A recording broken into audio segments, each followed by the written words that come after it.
لە ناوجەرگەی شاری هەڵەبجا و گەڕێکی کانێشقان بوو بۆ مۆتەکەیەک لە بەرچاوی هێزە ئەمنیەکانی ئەو کاتی ڕژێمی بەعەز بۆیە ڕاستەوخۆ دوای ڕاپەڕینی خەڵکەکە ئەو کۆمەڵە تێکۆشەرەی لێڵە هەڵەسن بە ڕاپەڕین و بەرجپەرژانەوە ئەو سیاسەتە و کۆمەڵی خەڵک شەید دەبن سەرەتا شەید مەریوان دواتر بە فڕۆکە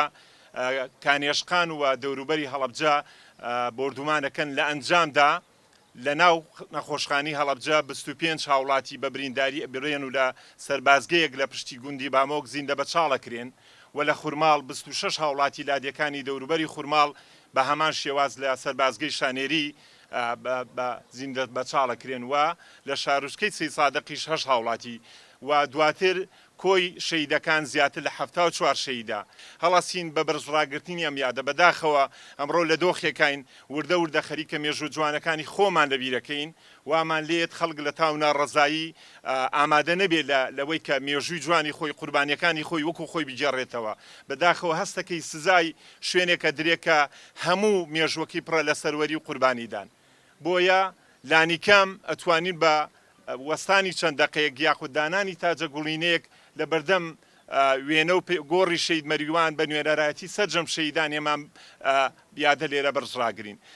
لە پاش ئەو هەموو تێکۆشەرانی کە بوونە قوربانی لە پێناو ڕزگاری ئەم نەوتەوە نیشتیمانە بەڵام ئێستا ڕوبەڕووی کۆمەڵێک نەهامەتی و نەداری و بووینەتەوە بە تایبەتی ئێستا ئەوەی کە سەر تاپای کوردستانی گرتووەتەوە بە تایبەتکردنی کەرتی کارەبا و هەموو کەرتەکانی ترە و زائدەن ئەوەشی کە ئێستا تەنانەت بیر لەوە کراوەتەوە موچەی فەرمانبەران و ئەوانەی کە کار و کردەوە یەکەن ئەنجامەدەن لە کوردستانە ئەمەش بۆتە مشکلەیەکی گەورە بۆ مەساڵحی حیزبی و هین بەکار دەهێنرێت بۆیە لە کۆتاییدا دەڵێم